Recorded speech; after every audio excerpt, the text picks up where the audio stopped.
Selamat pagi. Yang saya hormati Bapak Kepala SD Negeri 3 Bojong, yang saya hormati pula Bapak Ibu Guru SD Negeri 3 Bojong serta staf dan pegawai. Puji syukur kita panjatkan kehadiran Ibu Sanyo Dewasa, karena berkat beliau kita bisa berkumpul di sini untuk melakukan kegiatan atau melaksanakan kegiatan diseminasi budaya positif di sekolah.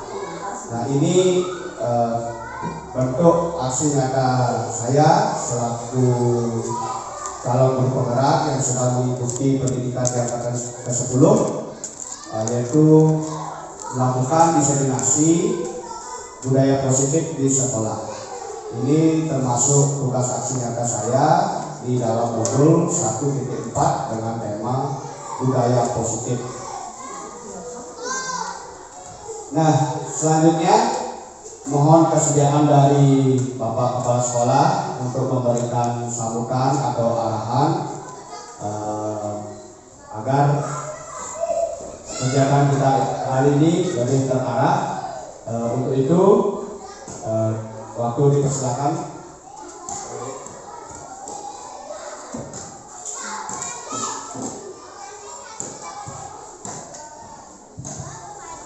Om Swastiastu. Terima kasih atas waktu yang diberikan kepada saya selaku kepala sekolah untuk menyampaikan beberapa hal mengenai diseminasi yang dilakukan oleh calon guru penggerak yang kita miliki pada hari ini. Nah, baik Bapak Ibu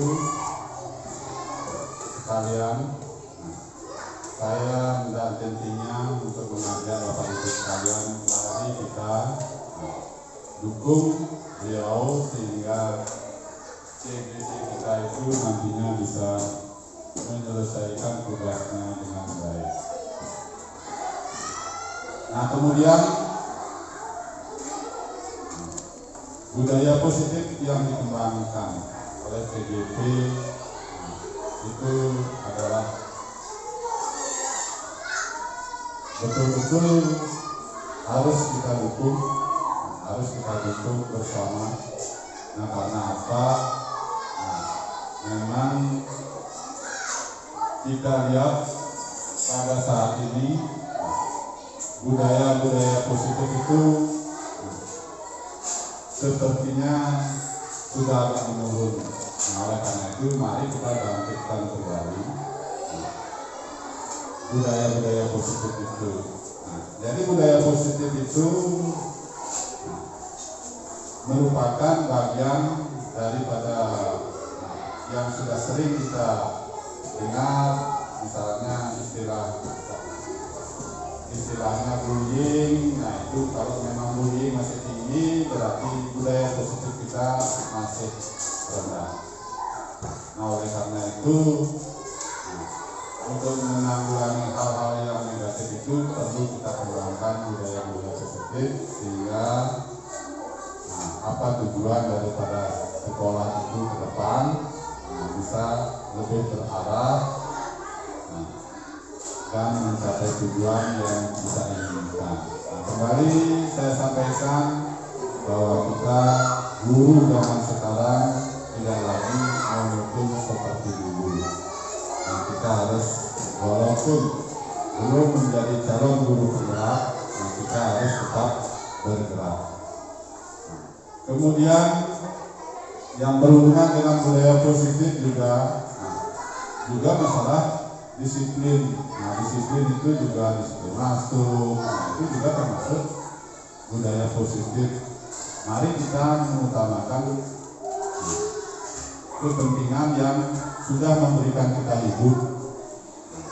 Karena kita mengambil risiko, mengambil keputusan untuk menjadi tenaga di sekolah ini, mari kita fokuskan tugas kita itu kita laksanakan. Nah, kalau kita sudah bisa melaksanakan tugas-tugas itu dengan baik, tentu itu namanya kita sudah mengembangkan budaya positif. Nah, tidak lagi zamannya seperti dahulu. Nah, jangan sampai kita izin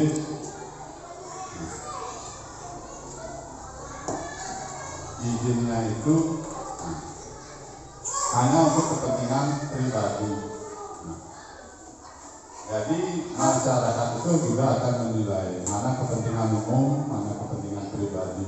Kalau memang kita kepentingan sekolah, pastinya nanti masyarakat itu akan mengerti.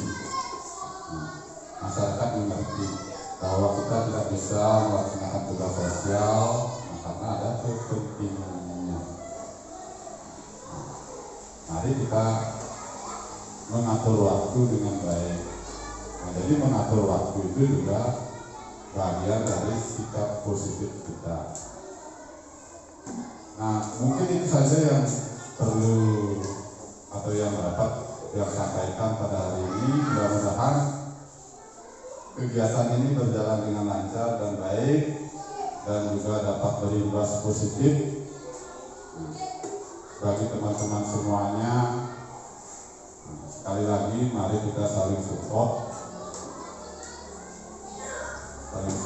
pada teman, maju bersama untuk kebaikan kita bersama. Zaman sekarang tidak ada lagi istilah kita maju mengon orangnya, tidak ada lagi istilah seperti itu. Kalau kita maju, mari kita maju bersama-sama. Kalau ada teman yang salah, boleh kita kritik.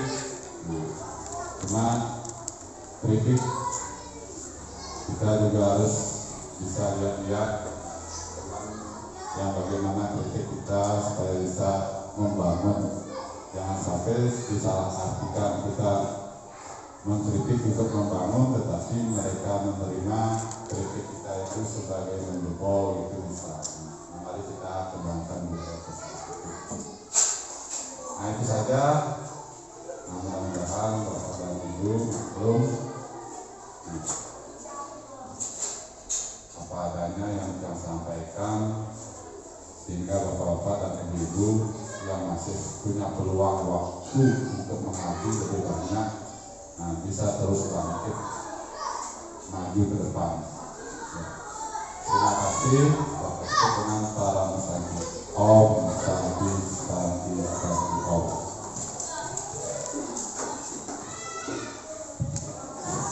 Terima kasih Pak Kade selaku Kepala Sekolah sudah memberikan masukan dan arahan kepada kami untuk senantiasa menerapkan disiplin positif di sekolah.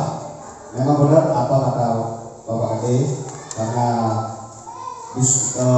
budaya positif itu memang harus diterapkan di sekolah.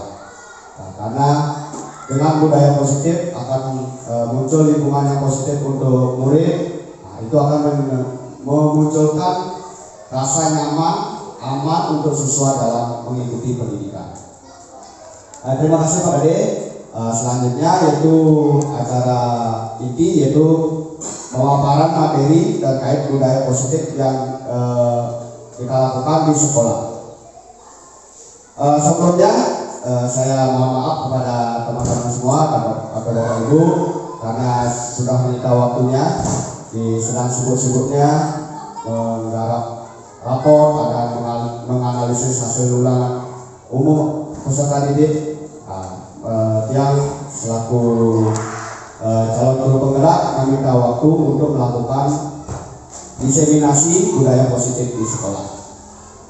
Untuk itu kita mulai saja, namun sebelumnya sekali lagi dalam melakukan kegiatan di sekolah tidak bisa sendiri-sendiri. Saya mohon bantuannya pada Bapak Ibu semua terkait kegiatan, dan tetap mendorong Bapak Ibu sesuai dengan arahan Pak Kade, tetap mendorong teman-teman semua untuk maju bersama, bergerak bersama untuk tentunya untuk kepentingan sekolah kita. Dan di sini saya bukan sebagai narasumber ya Bapak Ibu. Saya hanya berbagi apa yang saya dapatkan selama pembelajaran yang saya ikuti di pendidikan calon guru penggerak ini, khususnya di modul 1.4 dengan tema budaya positif. Nah, kita mulai saja Bapak Ibu, namun sebelum ke pokok materinya, saya sedikit memiliki briefing ya Bapak Ibu. Tentunya mungkin Bapak Ibu sudah menerapkannya di kelas. Nah, ini sedikit gerakan ringan ya, tapi kita harus berdiri semua. Ayo kita berdiri semua, kita ikuti gerakan ini. Mungkin ini sudah diketahui oleh Bapak Ibu semua.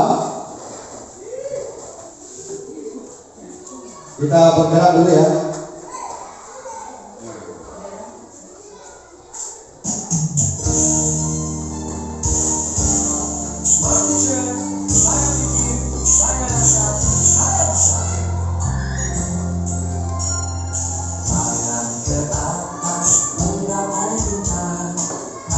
Yuk nyanyi Bapak Ibu.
Nah, sesuai yang disampaikan atau sesuai dengan filosofi Ki Hajar Dewantara, bahwa menyebutkan bahwa sekolah itu sebagai ladang atau sawah yang di dalamnya terdapat bibit atau tanaman. Nah, seorang guru itu diibaratkan sebagai petani. Nah, petani itu memelihara atau merawat tanamannya sesuai dengan cara merawat. Contohnya, cara merawat padi berbeda dengan cara merawat jagung. Nah, di sekolah itu sesuai dengan pemikiran Ki Hajar Dewantara, bahwa guru itu menuntun pendidikan adalah menuntun anak untuk mencapai kebahagiaan setinggi-tingginya. Nah, itu sesuai pemikiran Ki Hajar Dewantara. Nah, disebutkan tadi tanah sekolah itu sebagai tanah tempat bercocok tanam, sehingga guru harus mengusahakan sekolah menjadi lingkungan yang menyenangkan, menjaga dan melindungi murid dari hal-hal yang tidak baik. Nah, dengan demikian karakter murid tumbuh dengan baik sesuai dengan profil pelajar Pancasila. Dengan sederhananya begini Bapak Ibu, walaupun bibitnya unggul sekalipun, kalau kita tidak bisa merawat, bibitnya unggul kita tidak pernah siram, tidak akan tumbuh dengan baik. Nah, seperti itu sederhananya Bapak Ibu. Nah, lanjut sesuai dengan tema kita hari ini, kita akan membahas budaya positif. Nah, dari Bapak Ibu tentunya sudah tahu budaya kan? Budaya itu apa Bapak Ibu? Baik, terima kasih atas kesempatannya. Menurut saya budaya itu merupakan hasil dari cipta karsa dari manusia itu sendiri. Terima kasih Ibu Mawar. Dari ibu-ibu yang lain dan Bapak gurunya sama, budaya itu adalah hasil cipta karsa manusia ya. Nantinya dalam sederhananya, dalam penerapannya, pembiasaan akan memunculkan budaya baru. Nah, di sini kita akan membahas budaya positif, tentunya budaya yang baik. Nah, sebagai pertanyaan refleksi, nah tadi sudah, apa itu budaya positif? Dan apakah di sekolah kita sudah tercipta budaya positif? Nah, itu sebagai pertanyaan refleksi kita. Selanjutnya, saya jelaskan dulu, saya paparkan. Budaya positif merupakan perwujudan dari nilai-nilai kebajikan atau keyakinan universal yang diterapkan di sekolah. Selama ini, barangkali kita sebagai guru merasa berkewajiban mengontrol perilaku siswa agar memiliki perilaku yang sesuai dengan yang guru harapkan. Perwujudannya, guru sering memberikan hukuman kepada siswa yang melakukan kesalahan dan memberikan imbalan atau penghargaan terhadap perbuatan yang dilakukan siswa. Nah, kita kadang-kadang pernah juga memberikan hukuman kepada siswa karena melakukan kesalahan dan memberikan penghargaan kepada siswa yang melakukan kebaikan. Ya, nanti kita akan bahas selanjutnya. Nah, pada konsep inti budaya positif ini kita akan membahas disiplin positif, nilai-nilai kebajikan, teori motivasi perilaku manusia, hukuman dan penghargaan, keyakinan kelas, kebutuhan dasar manusia, 5 posisi kontrol, dan segitiga restitusi. Nah, itu yang konsep inti pada budaya positif.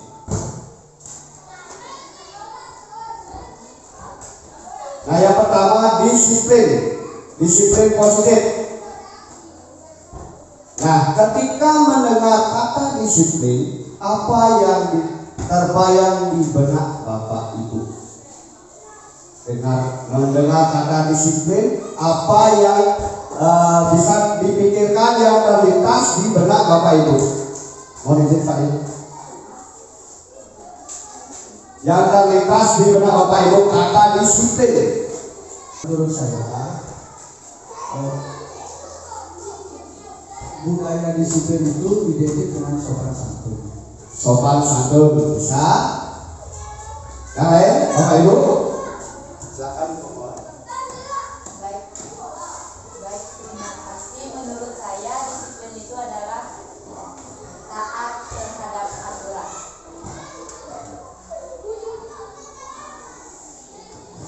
Disiplin taat kepada aturan. Nah, kita lihat sekarang ya. Nah, disiplin itu apa? Nah, disiplin itu berasal dari bahasa Latin yaitu disiplina, yang artinya belajar. Kebanyakan orang akan menghubungkan kata disiplin dengan kata tertib, teratur, dan kepatuhan kepada peraturan. Kata disiplin juga sering dihubungkan dengan hukuman. Padahal itu sungguh berbeda, karena belajar tentang disiplin positif tidak harus dengan memberi hukuman.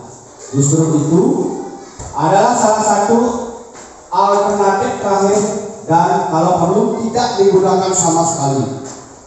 Murid yang memiliki disiplin positif akan memiliki motivasi internal yang tinggi dan menguasai diri untuk melakukan tindakan yang sesuai dengan nilai-nilai kebajikan universal. Ya.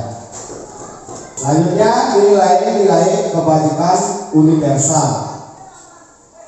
Apa saja yang termasuk nilai-nilai kebajikan universal?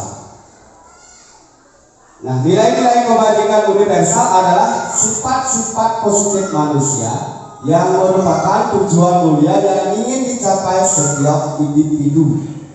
Nilai-nilai tersebut bersifat universal dan lintas bahasa, suku bangsa, agama maupun latar belakang. Nah, setiap perilaku atau perbuatan manusia pasti memiliki suatu tujuan. Nah, dengan mengaitkan nilai-nilai kebajikan yang diyakini seseorang, maka motivasi intrinsiknya, motivasi dari dalam dirinya akan terbangun sehingga menggerakkan motivasi dari dalam untuk dapat mencapai tujuan yang mulia yang diinginkan. Itu adalah contoh-contoh, silakan Bapak Ibu baca di layar. Itu ada contoh nilai-nilai kebajikan institusi atau organisasi. Nah, itu adalah proyek nilai-nilai kebajikan atau contoh nilai-nilai kebajikan: kebahagiaan, tanggung jawab, kebersihan, kesantunan, keadilan, pengabdian, komitmen, kreatif, baik hati, dan selanjutnya. Silakan Bapak Ibu lihat di dalam di layar. Nah, selanjutnya tentang teori motivasi perilaku manusia. Nah, ini lagi-lagi pertanyaan refleksi untuk kita semua. Sebagai seorang guru, saat kita kita hadir mengajar di kelas tepat waktu, motivasi apakah yang mendasari tindakan Bapak Ibu? Ketika kita hadir di dalam kelas, apa motivasi yang mendasari tindakan Bapak Ibu? Apakah karena alasan datang tepat waktu karena tidak ingin ditegur oleh atasan? Alasan kedua, Bapak Ibu ingin mendapatkan pujian dari atasan dan mendapat penghargaan sebagai karyawan atau guru berprestasi, atau mendapatkan imbalan atau penghargaan dari orang lain. Dan alasan yang terakhir, apakah Bapak Ibu hadir di kelas karena ingin menjadi orang yang menghargai waktu, menghargai diri sendiri sebagai teladan bagi murid-murid, karena Bapak Ibu percaya tindakan Bapak Ibu sebagai guru akan dicontoh oleh murid-murid karena menghargai nilai-nilai diri sendiri. Silakan Bapak Ibu refleksikan di apa motivasi Bapak Ibu untuk hadir di dalam kelas. Ya, silakan sendiri. Apakah alasan pertama, alasan kedua, alasan ketiga? Nah, teori motivasi perilaku manusia itu ada 3, Bapak Ibu. Ada 3, yaitu untuk menghindari ketidaknyamanan atau hukuman.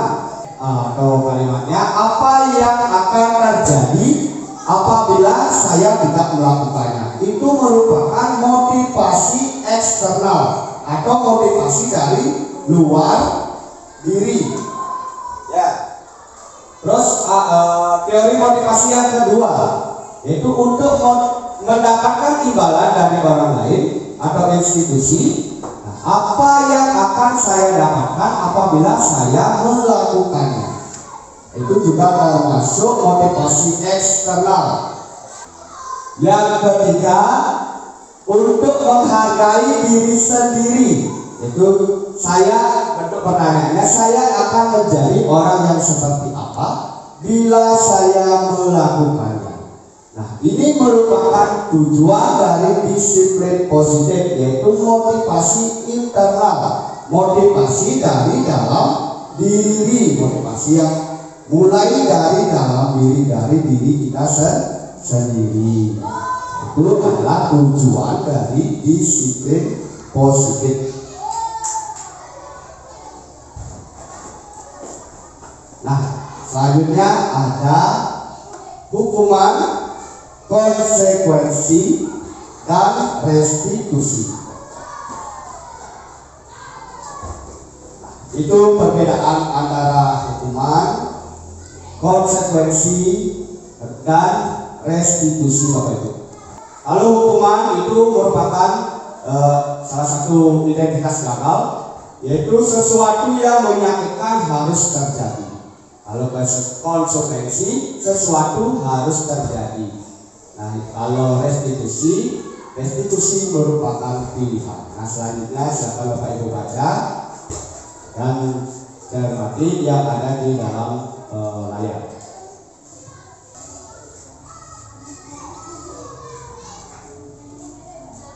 Nah, tindakan guru. Nah, mari kita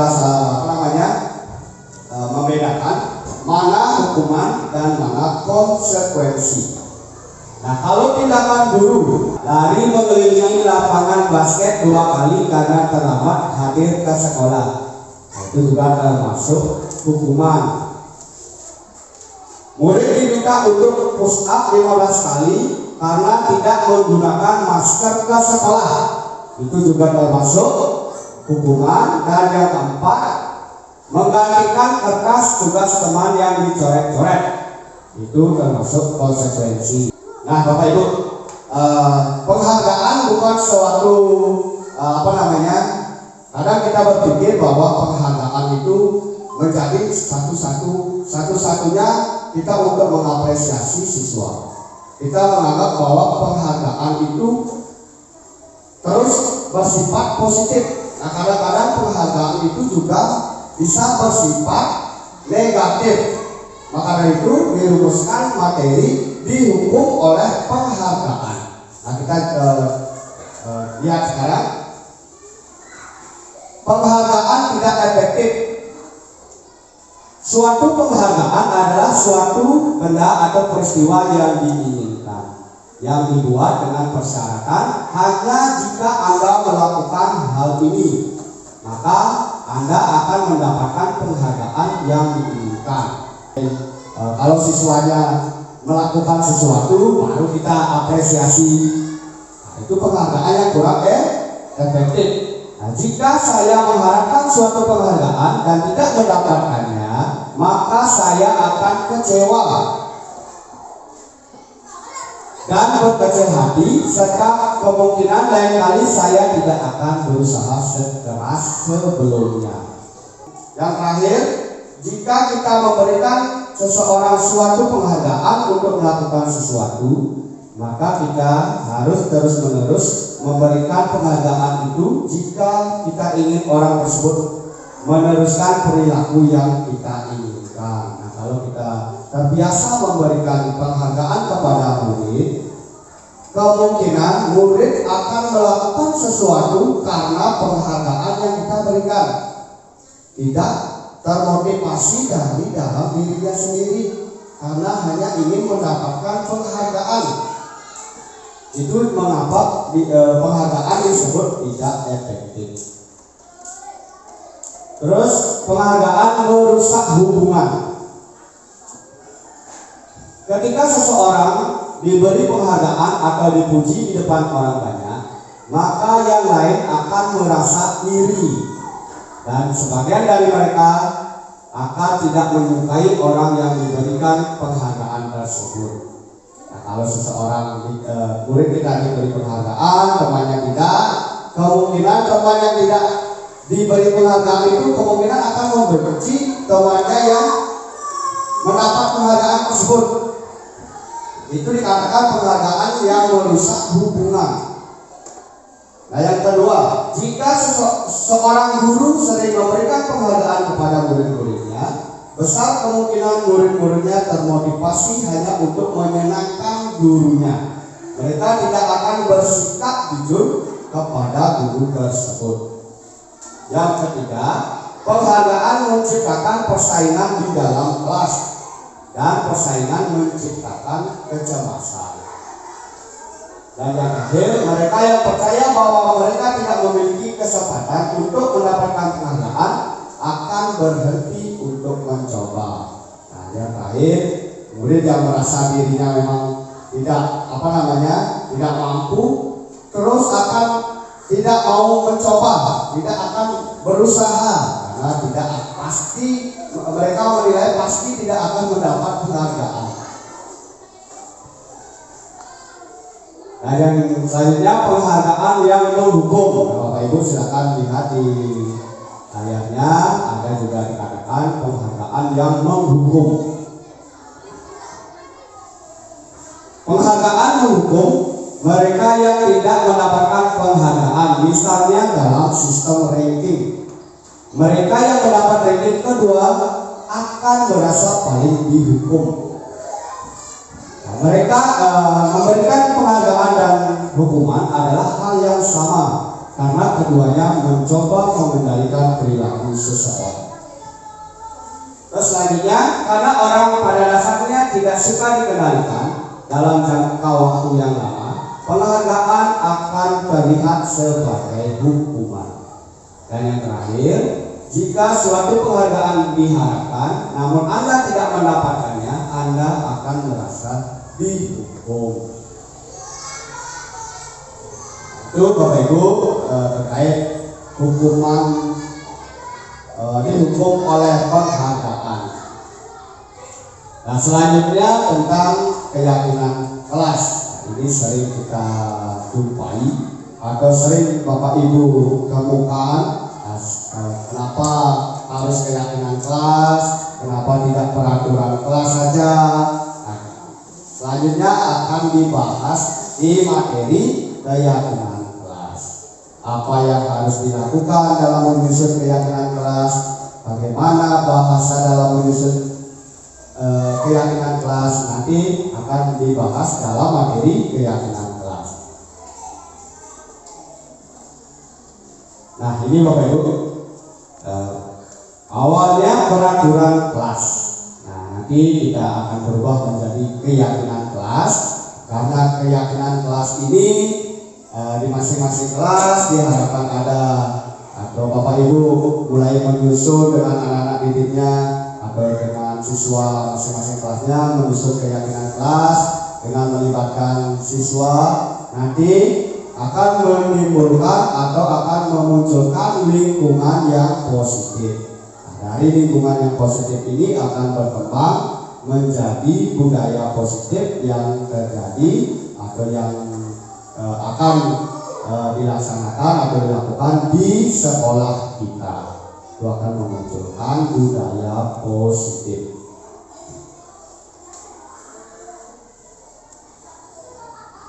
Nah, sesuai dengan pertanyaan tadi, mengapa keyakinan kelas? Kenapa tidak peraturan kelas saja? Nah, dulu mungkin kita mengenal peraturan secara kelas. Sekarang keyakinan kelas. Apa sih perbedaannya?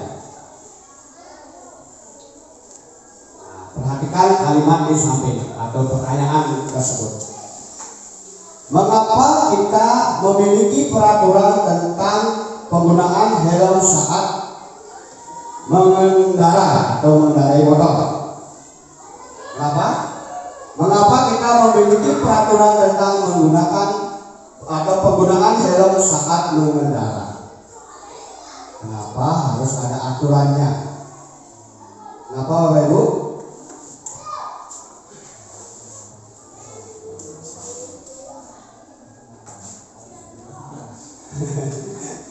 Kenapa Bapak Ibu? Kenapa harus memiliki peraturan tentang penggunaan helm saat mengendara? Kenapa harus ada peraturan? Karena belum punya keyakinan. Tepuk tangan dulu Bapak ini. Karena belum punya keyakinan. Bapak Ibu yang lain silakan.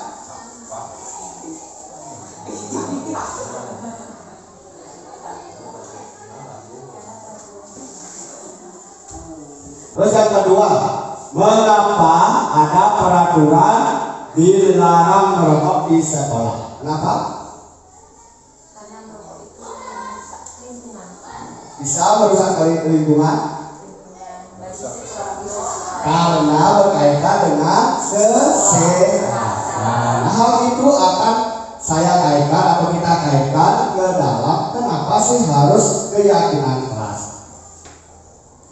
Nilai-nilai keyakinan itu nilai yang mengandung keselamatan dan kesehatan. Nah, itulah yang disebut dengan keyakinan. Keyakinan yaitu nilai-nilai kebajikan universal yang disepakati secara tersirat dan tersurat, lepas dari latar belakang, suku, negara, bahasa maupun agama. Murid-murid pun demikian. Mereka perlu mendengarkan dan memahami arti sesungguhnya tentang peraturan-peraturan yang diberikan. Apa nilai-nilai kebajikan di balik peraturan tersebut? Apa tujuan utamanya?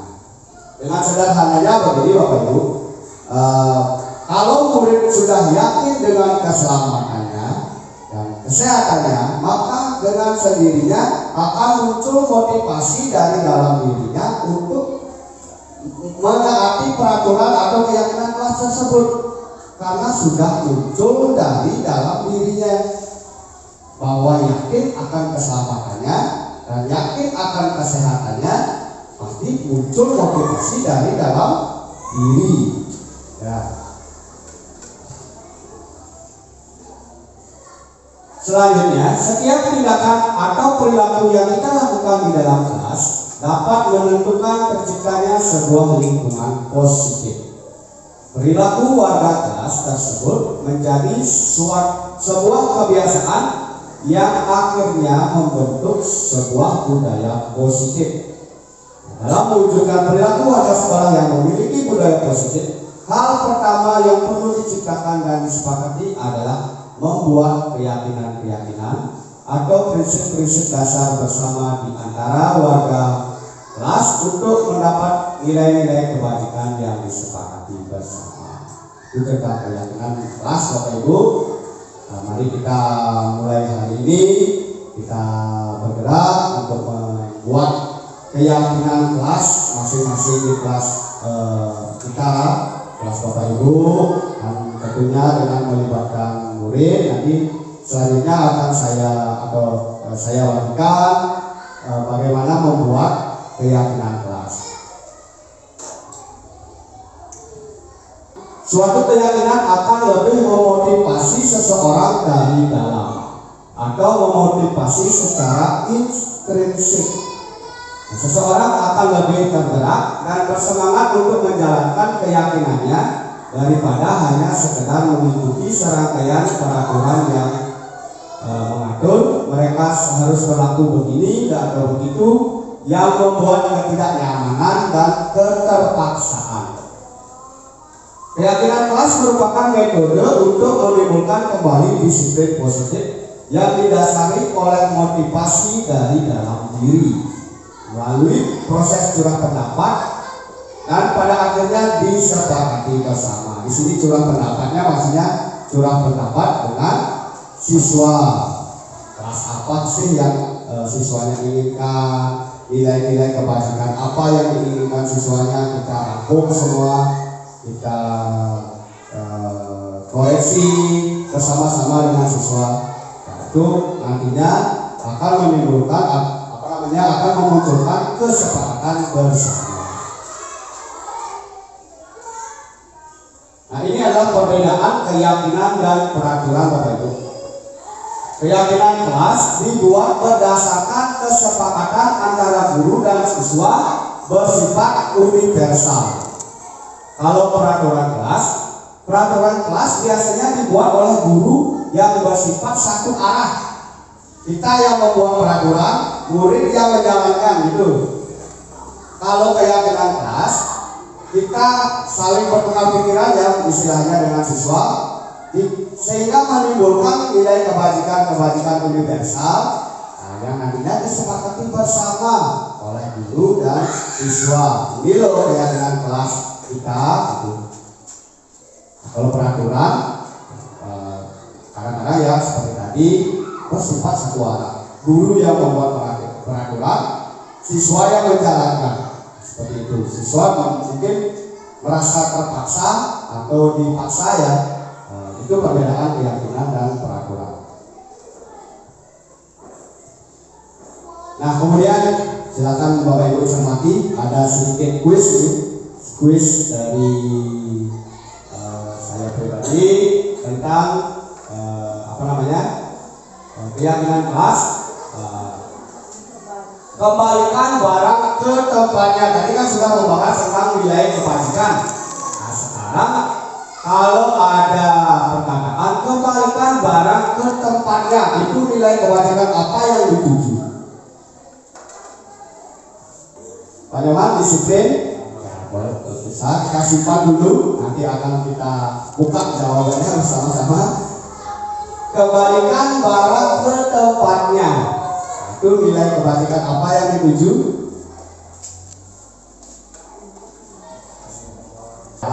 Kita simpan dulu, nanti kita akan buka bersama-sama apa sih jawabannya. Terus yang kedua, dilarang mengganggu orang lain. Nilai kebajikan apa yang dituju?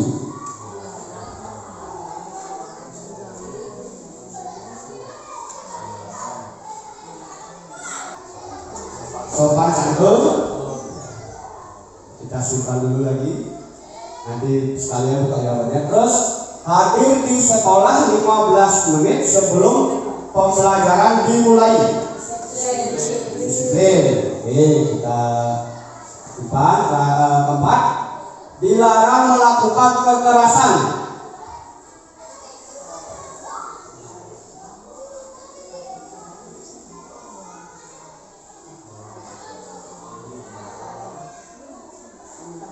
Dilarang tanggung jawab dari Ibu Mawar dan Bu Nuh bisik-bisik tadi tanggung jawab. Ayo dari bapak-bapak ya. Oke, tanggung jawab dulu ya, kasih Pak. Kelima, dilarang menggunakan narkoba.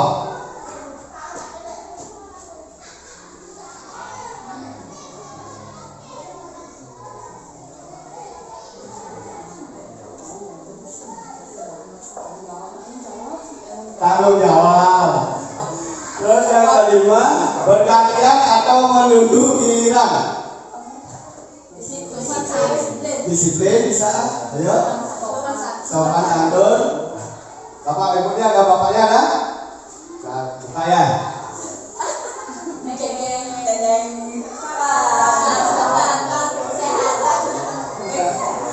Nah, kembalikan barang ke tempatnya. Itu betul, tanggung jawab. Dilarang mengganggu orang lain, itu menghormati orang lain. Hadir di sekolah 15 menit sebelum pembelajaran dimulai, menghormati orang lain dan komitmen. Dilarang melakukan kekerasan, itu keselamatan. Dilarang menggunakan narkoba, yaitu kesehatan dan keselamatan. Dan yang terakhir, bergantian atau menunggu giliran, menghormati orang lain dan bersabar.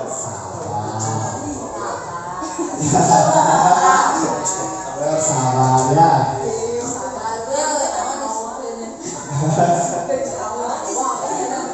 Nah, pembentukan keyakinan kelas. Nah, ini bagaimana bentuk-bentuk keyakinan kelas, bagaimana kalimatnya, bersifat abstrak. Yang pertama yaitu berupa pernyataan universal seperti tadi nilai-nilai universal itu. Terus yang ketiga, dibuat dalam pernyataan positif.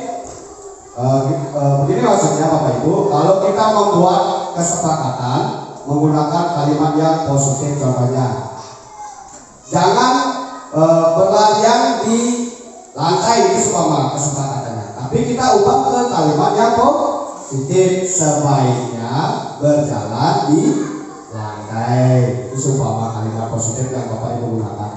Kalau kalimat jangan itu kalimat yang negatif, kita gunakan kalimat positif. Contohnya lagi, jangan taruh barang buku sembarangan, itu seumpama kalau kalimat positifnya bagaimana Bapak Ibu? Taruhlah, atau sebaiknya taruhlah buku di tempatnya. Taruh buku pada tempatnya bisa. Karena jangan menggunakan kalimat yang negatif. Terus sedikit saja, nggak usah banyak ya, agar mudah diingat. Jangan kalau keyakinan terlalu banyak, kita juga sendiri yang susah mengingatnya, apalagi siswa. Sedikit tapi sering ingat, sering dilakukan. Nah, itu ya. Sedikit saja, yang penting ingat, kita ingat dan mudah tetap diingat ya. Terus sesuai dengan kondisi kelas atau sekolah sehingga mudah diterapkan. Nah, ini kadang-kadang kan kemungkinan keyakinan kelas di kelas 5 berbeda dengan keyakinan di kelas 6. Tergantung kondisi Bapak Ibu atau kita di dalam kelas dengan siswa kelas kelas apa yang diharapkan oleh siswa. Itu tergantung kondisi Bapak Ibu masing-masing. Terus yang selanjutnya, semua warga kelas dilibatkan dalam membuat keyakinan kelas. Ini warga kelas maksudnya siswa ya Bapak Ibu. Warga kelas itu semua dilibatkan. Ya. Nah, selanjutnya setelah keyakinan kelas, tentu sebagai manusia, materi selanjutnya sebagai manusia itu kita memiliki kebutuhan dan dasar. Apa sih kebutuhan dasar manusia? Kalau bahas sekarang, nah ada seluruh tindakan manusia memiliki tujuan tertentu. Semua yang dilakukan adalah usaha terbaik kita untuk mendapatkan apa yang kita inginkan. Ketika kita mendapatkan apa yang kita inginkan, sebetulnya saat itu kita sedang memenuhi satu atau lebih dari satu kebutuhan dasar kita. Nah, ini 5 kebutuhan dasar. Kebutuhan dasar manusia itu ada bertahan hidup, kasih sayang, penguasaan, kebebasan, dan kesenangan. Nah, itu 5 kebutuhan dasar manusia.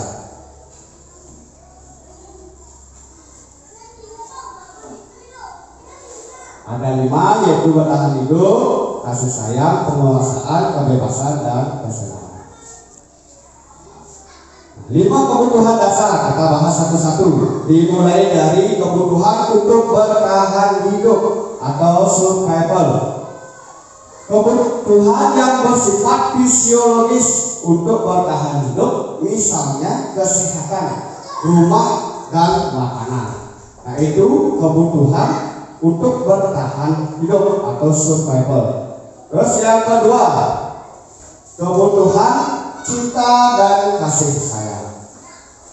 Nah, kebutuhan untuk memberi dan menerima kasih sayang, dan kebutuhan untuk merasa menjadi bagian dari suatu kelompok. Terus yang ketiga, kebutuhan dasar yaitu kekuasaan atau power.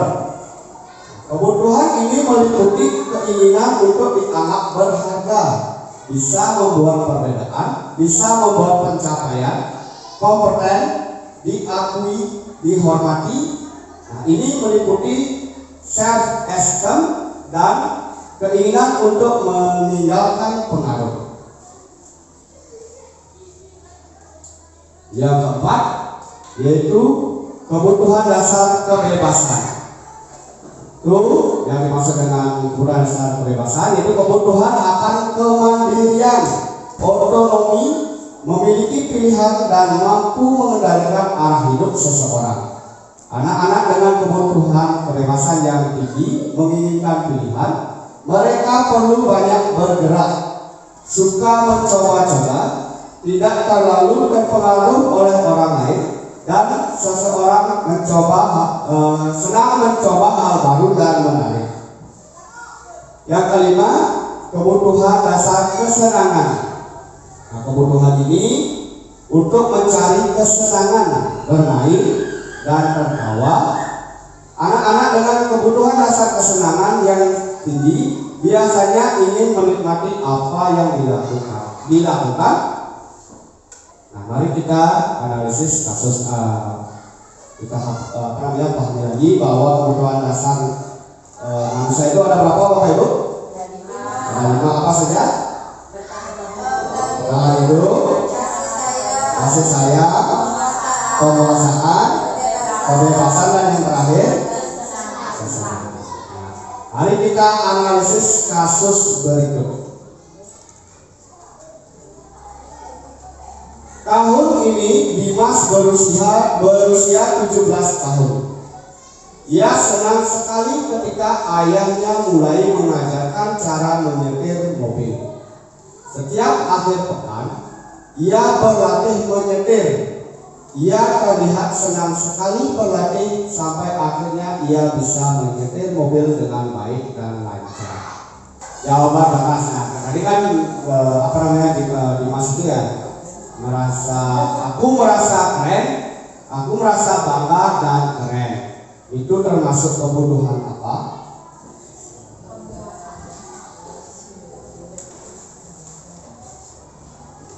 Aku merasa bangga dan keren. Itu termasuk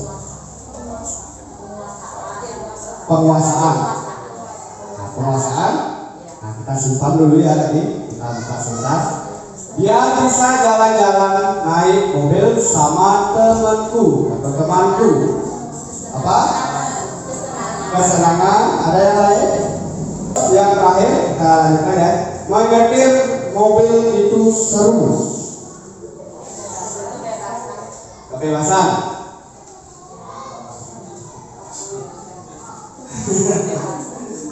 Apa? Kebebasan. Nah, kita buka ya. Kita buka jawabannya.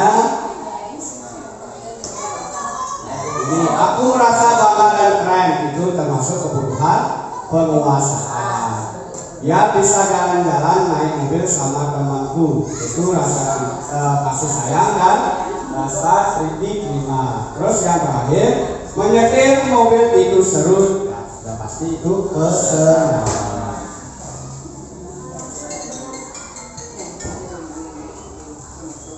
Nah, lalu apa yang terjadi apabila salah satu atau beberapa kebutuhan dasar anak tidak terpenuhi? Tadi dikatakan 5 kebutuhan dasar. Apa yang terjadi jika satu atau lebih kebutuhan dasar tersebut tidak terpenuhi? Silakan Bapak Ibu. Apa sih yang terjadi ketika salah satu atau lebih kebutuhan dasar itu tidak dipenuhi atau tidak terpenuhi? Kecewa, minder, tidak dapat tumbuh dengan baik, bisa. Nah, itu ya. Rendah diri. Lagi. Nah, kita lanjutkan. Ketika seorang murid melakukan suatu perbuatan yang bertentangan dengan nilai-nilai kebajikan atau melanggar peraturan, hal itu sebenarnya dikarenakan mereka gagal memenuhi kebutuhan dasar mereka. Kenapa sih selama ini murid sering melanggar? Nah, itu kemungkinan kebutuhan dasarnya tidak terpenuhi. Dari kesenangan, penguasaan, cinta kasih, ya, kemungkinan itu salah satu tidak terpenuhi. Itu yang menyebabkan siswa itu melanggar. Nah, terutama yang terjadi mungkin kebanyakan ya.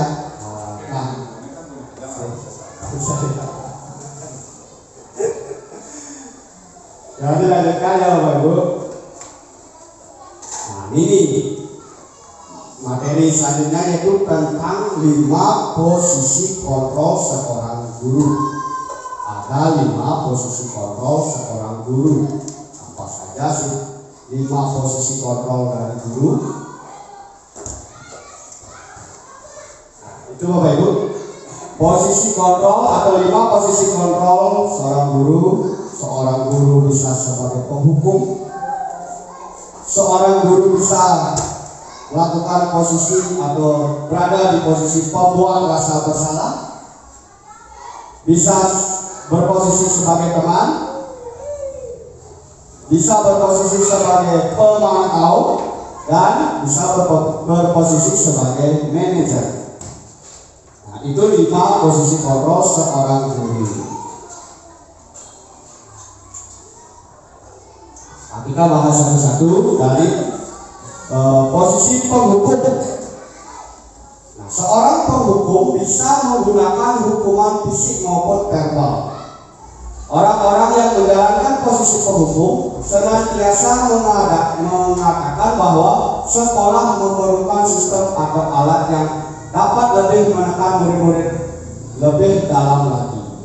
Guru-guru yang menerapkan posisi penghukum akan berkata, patuhi aturan saya, atau awas. Nah, Guru seperti ini senantiasa percaya hanya ada satu cara agar pembelajaran berhasil, yaitu dengan cara yang dia terapkan. Umumnya posisi penghukum ini biasanya menggunakan kalimat yang keras. Ya, contohnya patuhi aturan saya atau awas, itu bersifat mengancam ya, mengancam, nadanya keras ya. Itu posisi penghukum. Nah, kedua yaitu posisi pembuat rasa bersalah. Nah, pada posisi ini biasanya guru akan bersuara lebih lembut. Nah, tadi posisi penghukum suaranya keras. Kalau pembuat rasa bersalah, posisi suaranya lebih lembut. Pembuat rasa bersalah akan menggunakan keheningan yang membuat orang lain merasa tidak nyaman, bersalah, atau rendah diri. Kata-kata yang keluar dengan lembut akan seperti, ibu sangat kecewa sekali dengan kamu. Berapa kali bapak harus memberitahu kamu ya? Gimana coba kalau orang tua kamu tahu kamu berbuat begini? Nah, di posisi ini murid akan memiliki penilaian diri yang buruk tentang diri mereka, yaitu murid merasa tidak dihargai dan telah mengecewakan orang-orang yang disayangnya.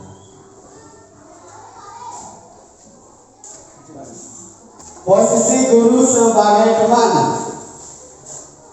Nah, guru pada posisi ini tidak akan menyakiti murid, ya, namun akan tetap berupaya mengontrol murid melalui persuasi. Posisi teman pada guru bisa negatif ataupun bisa positif. Positif di sini berupa hubungan baik yang terjalin antara guru dan murid.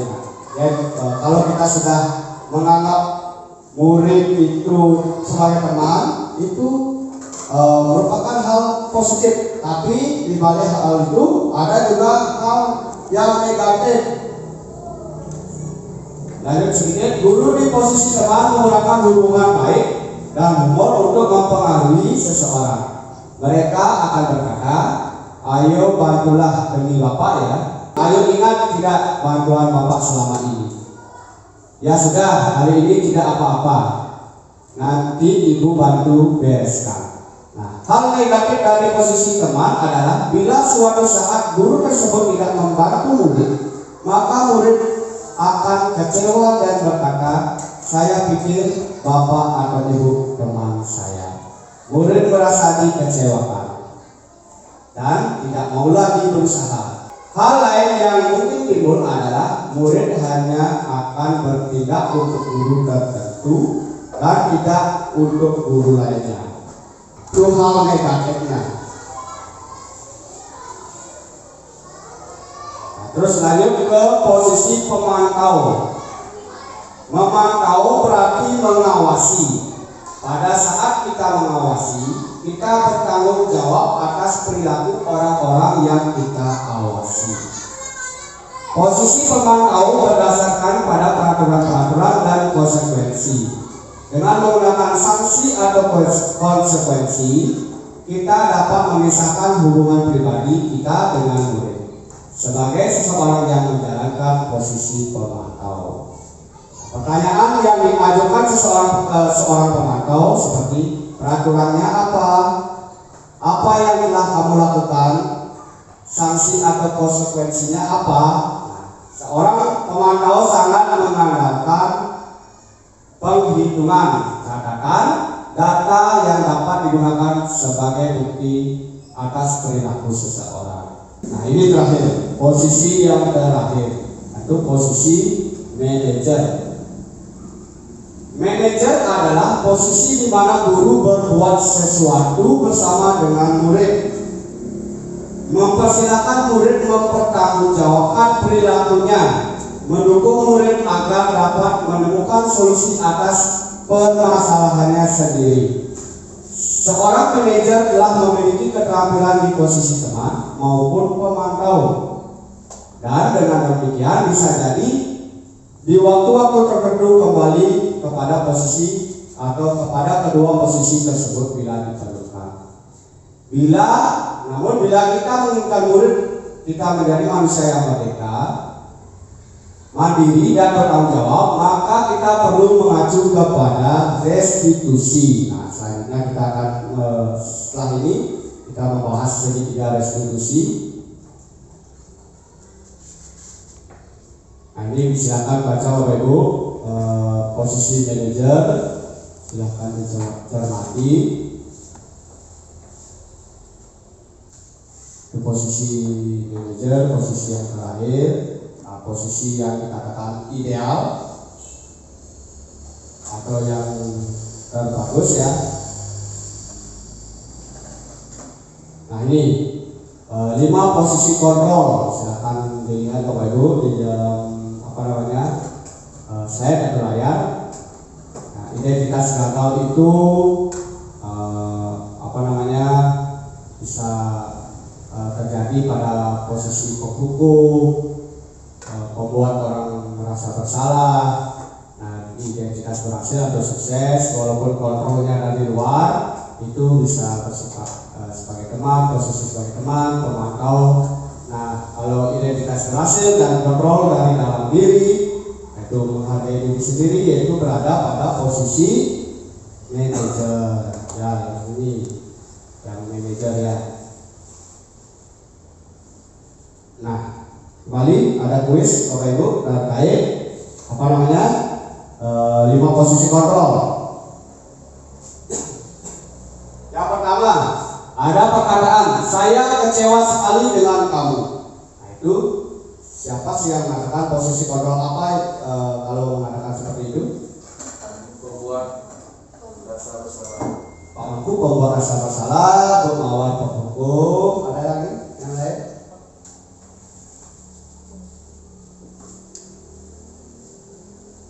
Saya kecewa sekali dengan kamu.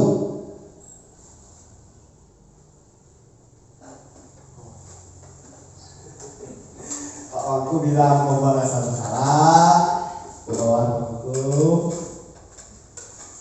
Pak kita simpan dulu, simpannya. Selanjutnya nomor 2, kamu tidak pernah benar melakukannya. Kamu tidak pernah benar melakukannya. Itu posisi apa? Siapa yang mengatakannya? Posisi kontrolnya posisi apa? Teman. Bisa. Saya simpan dulu jawabannya. Ada lagi? Saya teman. Saya simpan dulu ya. Yang nomor 3, ayolah lakukan demi bapak, demi ibu atau bapak. Posisi teman ya.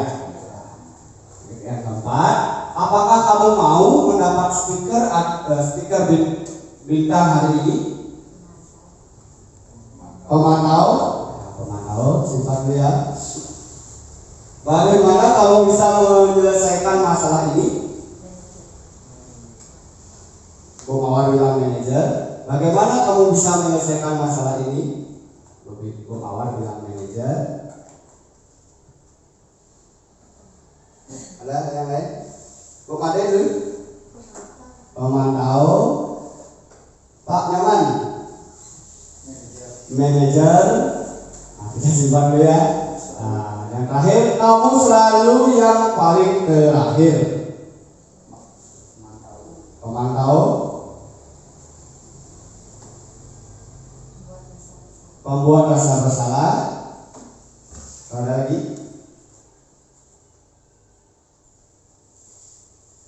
Nah, kita buka sama-sama ya jawabannya ya. Nah, yang pertama, saya kecewa sekali dengan kamu. Itu pembuat orang merasa bersalah. Kamu tidak pernah benar melakukannya.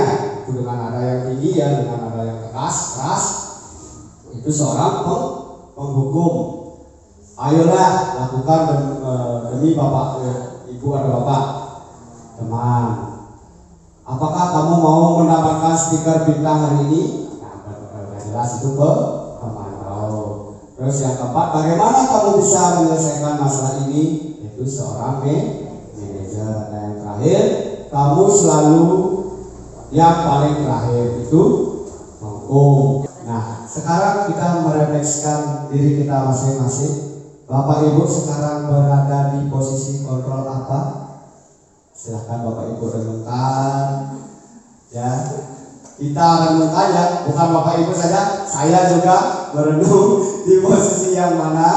Ya, tentunya mungkin yang kita harapkan yang ideal itu seorang manajer ya. Nah, yang terakhir materi tentang segitiga restitusi. Segitiga restitusi.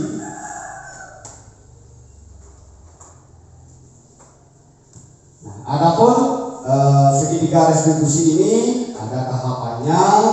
Yang pertama yaitu menstabilkan identitas.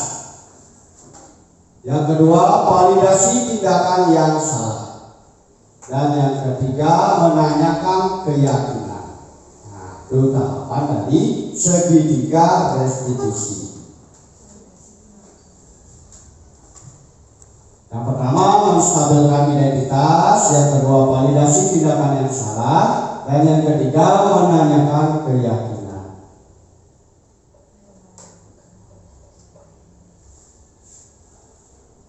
Nah, apa sih itu restitusi? Restitusi adalah proses menciptakan kondisi bagi murid untuk memperbaiki kesalahan mereka sehingga mereka bisa kembali pada kelompok mereka dengan karakter yang lebih kuat.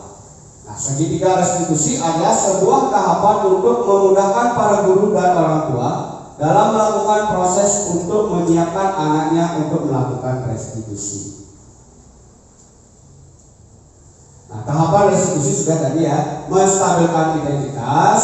Nah, contohnya kita semua akan melakukan hal yang terbaik yang bisa kita lakukan.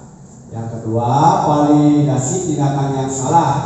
Nah, ini mengatakan bahwa semua perilaku memiliki alasan, baik perilaku baik dan perilaku yang buruk atau yang jelek, pasti memiliki alasan. Yang ketiga, menanyakan keyakinan. Dari sini nanti kita semua memiliki motivasi internal atau motivasi yang langsung dari dalam diri. Nah, ini Bapak Ibu penjelasan tentang menstabilkan identitas, silakan dibaca di dalam di layar. Kita menstabilkan identitas. Saya langsung ke kalimat-kalimatnya saja ya. Nah, berbuat salah itu tidak apa-apa. Tidak ada manusia yang sempurna. Itu salah satu menstabilkan identitas. Saya juga pernah melakukan kesalahan seperti itu. Kita bisa menyelesaikan ini. Kamu berhak merasa begitu. Dan yang terakhir, Bapak tidak tertarik mencari siapa yang salah, tetapi mencari solusi. Itu menstabilkan identitas.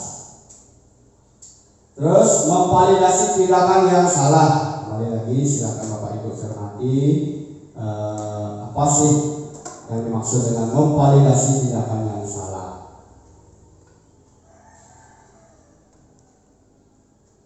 Nah, ini beberapa pertanyaan yang dalam proses memvalidasi tindakan yang salah. Nah, padahal kamu bisa melakukan yang lebih buruk dari ini ya. Kamu pasti punya alasan melakukan itu. Kamu patut bangga pada diri kamu sendiri karena kamu telah melindungi sesuatu yang penting buatmu. Kamu boleh mempertahankan sikap itu, tapi kamu harus menambah sikap yang baru. Itu termasuk memvalidasi tindakan yang salah. Terus yang terakhir, menanyakan keyakinan. Yaitu silakan Bapak Ibu dilihat yang pertama yang di atas, menanyakan keyakinan. Nah, ini beberapa kalimat yang bisa atau yang termasuk dalam menanyakan keyakinan. Apa yang kita percaya sebagai kelas atau keluarga? Apa nilai-nilai umum yang telah kita sepakati? Apa bayangan kita sebagai kelas yang ideal? Dan yang terakhir, kamu mau menjadi orang yang seperti apa? itu menandakan keyakinan. Nah, berikut ciri-ciri restitusi Bapak Ibu. Nah, silakan ada beberapa ciri-ciri dicermati dulu Bapak Ibu. Restitusi bisa memperbaiki hubungan, salah satunya itu restitusi adalah tawaran dan bukan paksaan. Nah, restitusi menuntut untuk melihat ke dalam diri. Nah, itu beberapa contoh. Nanti silakan Bapak Ibu cermati lagi. Nah, ini kasus pertama, tidak memakai atribut lengkap saat upacara.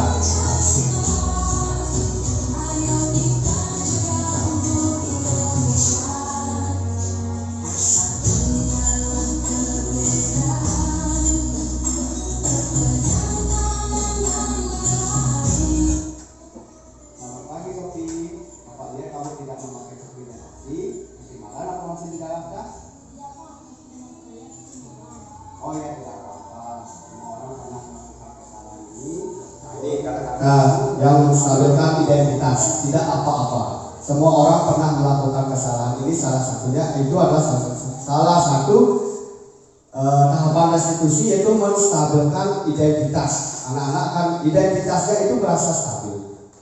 Semua orang pernah melakukan kesalahan, tidak apa-apa. Tidak apa-apa. Kamu melakukan kesalahan ini masih ada alasannya kan? Ini memvalidasi tindakan yang salah. Kamu melakukan kesalahan itu pasti ada alasannya kan? Tapi sudah bagus karena tidak terlambat ke sekolah. Hanya tindakan kopi dan nasi. Artinya kopi sudah tepat, itu tepat bersiap-siap ke sekolah. Sekarang kita lihat lagi. Kamu sekarang kita memakai kopi dan nasi, kira-kira melawan keyakinan keras atau prinsip diri kamu atau tidak? Menanyakan keyakinan. Kira-kira keyakinan kelas apa yang kamu lakukan? Nah, kamu sudah tahu kan? Kira-kira disiplin waktu itu penting tidak untuk kamu? Nah, kalau menurut kamu penting, tindakan apa yang akan kamu lakukan ke depannya?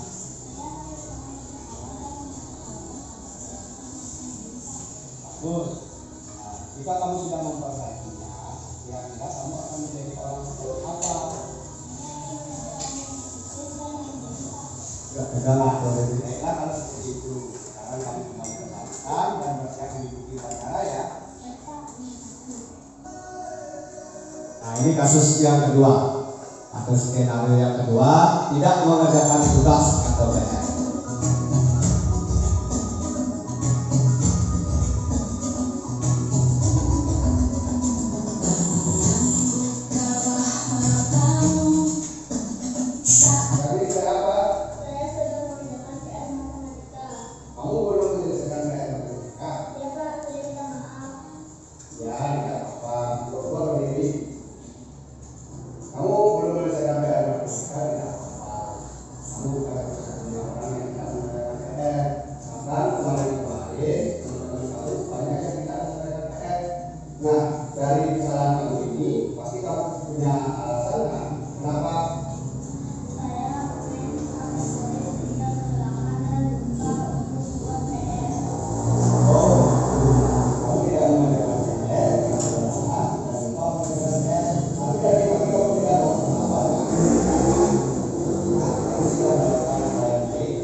Terus, jika kamu sudah memperbaikinya, kira-kira kamu akan menjadi orang yang apa ke depannya?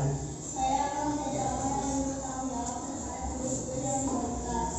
Bagus, jika kamu sudah mengetahui apa yang akan kamu lakukan, sekarang kamu boleh duduk dan bersiap untuk mengikuti pelajaran selanjutnya ya.